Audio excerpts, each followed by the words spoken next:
Hello बच्चों, let's read this question. The question says read the statements with respect to homeostasis and choose the incorrect statement. अब यहाँ पे कुछ statements हमें दी गई हैं जो कि किसके respect में homeostasis के बारे में है और हमें उनमें से incorrect statement को find out करना है. तो पहली statement है it is the process of maintenance of constant internal environment, कि आपका जो homeostasis एक ऐसी process है जो आपके internal environment को हमेशा constant रखने की कोशिश करते हैं. ये maintenance रखते हैं हमेशा constant internal environment. Term homeostasis was coined by the Cannon for the first time. और थर्ड स्टेटमेंट है organisms adapted to change in temperature, salinity, etc.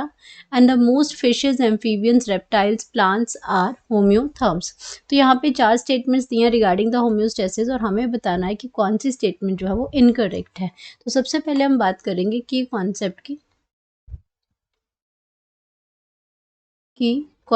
की. तो यहाँ पे बात हो रही है होम्योस्टेसिस की. होम्योस्टेसिस. अब होम्योस्टेसिस की अगर हम बात करते हैं तो होम्योस्टेसिस आपका क्या है, एक एबिलिटी है. Is the ability. अब एबिलिटी है किस चीज करने के लिए, to maintain. Ability to maintain the internal temperature, maintain the internal environment, maintain the internal stability, maintain the internal आपका क्या है, internal जो आपका environment है, internal conditions हैं, environment है, या जिसको हम कहते हैं कि वो एक stability provide करता है ये. तो ये एक स्टेबिलिटी की बात यहाँ पे हो रही है. इन एन ऑर्गेनिज्म, एक ऑर्गेनिज्म के अंदर एक स्टेबिलिटी या फिर इंटरनल कंडीशंस को मेंटेन करके रखते हैं ये. और किसके साथ, in response to the environment, in response to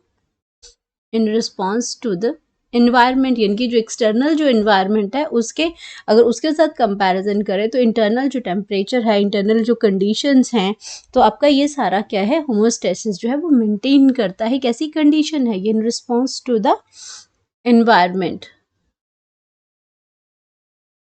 या ये कह सकते हैं एक्सटर्नल एनवायरनमेंट. तो अब यहाँ पे ये तो हो गया होमोस्टेसिस का. अब इसके रिगार्डिंग हम अपनी स्टेटमेंट्स को चेक करते हैं. तो फर्स्ट स्टेटमेंट में क्या लिखा है,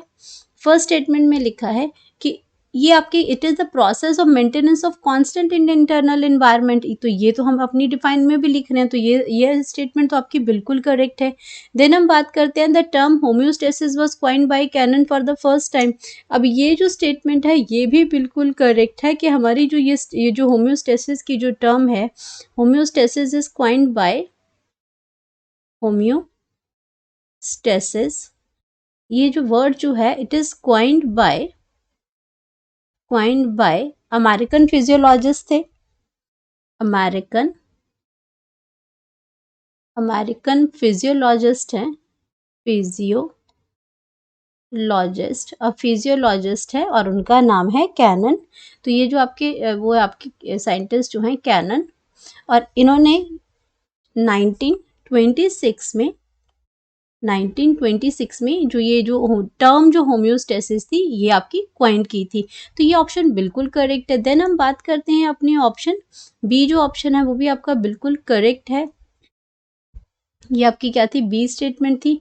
देन हम सी स्टेटमेंट की बात करते हैं. Organisms adapted to change in temperature, बिल्कुल ठीक है. जो आपका इंटरनल कंडीशन है उसमें आपका टेम्परेचर आ सकता है, उसमें आपका सैलिनिटी आ सकती है. तो ये आपका क्या करते हैं, ऑर्गेनिजम्स होते हैं. तो जहाँ ये होम्योस्टेसिस में आपका क्या होता है कि ऑर्गेनिजम्स जो हैं ये आपका क्या करते हैं, जो आपका अडेप्ट करते हैं चेंज इन टेम्परेचर में, adapt in change in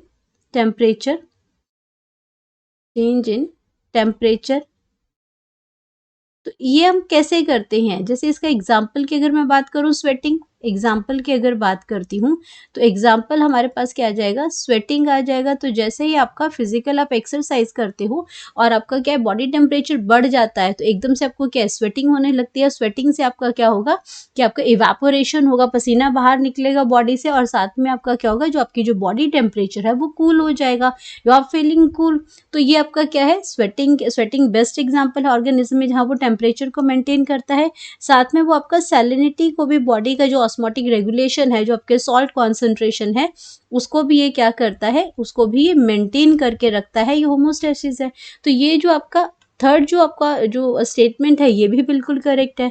then हम बात करते हैं अपने डी स्टेटमेंट की। तो डी स्टेटमेंट के अंदर क्या लिखा है कि जो most fishes, amphibians, reptile, plants are homeotherms. अब यही स्टेटमेंट जो आपकी गलत हो जाती है, क्योंकि ये जो सारी जो क्लास दी है आपकी, जो एम्फीबियंस हैं, फिशेज हैं, रेप्टाइल्स, प्लांट्स हैं, ये होम्योथर्म्स नहीं, ये आपका पोइकिलोथर्म्स हैं। पोइकिलोथर्म्स हैं, पोइकिलोथर्म्स है। क्योंकि होम्योथर्म्स क्या होते हैं, ये आपके जो होम्योस्टेसिस करते हैं, जो अपना बॉडी टेम्परेचर बाहर के एनवायरनमेंट के अकॉर्डिंग अपने बॉडी टेम्परेचर मेंटेन करके रखते हैं। बट ये जो ग्रुप ऑफ जो दे रखे हैं फिशेज, एम्फीबियंस, रेप्टाइल्स, प्लांट्स, ये आपके होम्योथर्म्स नहीं है, ये आपके पोइकिलोथर्म्स है, जिनको हम कोल्ड ब्लडेड एनिमल्स कहते हैं। कोल्ड ब्लडेड एनिमल्स कहते हैं। और ये क्या करते हैं, ये अपना टेम्परेचर, अपना जो इंटरनल जो एनवायरनमेंट है उसको ये कांस्टेंट नहीं रख पाते हैं।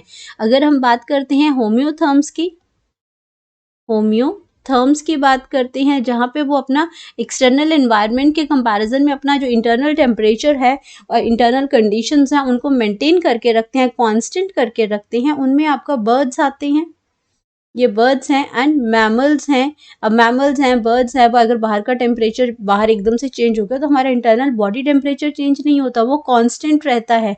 तो ये आपके होम्योथर्म्स हैं, जहाँ होम्योस्टेसिस होता है। तो ये अपना इंटरनल एनवायरनमेंट हमारा कांस्टेंट रहता है अगर comparison to the external environment. तो यही ऑप्शन गलत है, क्योंकि ये सारे पोइकिलोथर्म्स हैं और जबकि इन्होंने लिखा है कि होम्योथर्म्स हैं, ये गलत है। होम्योथर्म्स मतलब जो होम्योस्टेसिस करते हैं।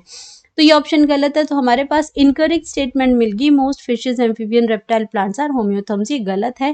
तो यहाँ पे हम लिख सकते हैं अपनी करेक्ट ऑप्शन, करेक्ट ऑप्शन लिख सकते हैं, जो कि आपकी एक इनकरेक्ट स्टेटमेंट है और वो आ जाती है ऑप्शन डी। वो क्या आ जाएगी, option D. Hope you understood it well, best of luck.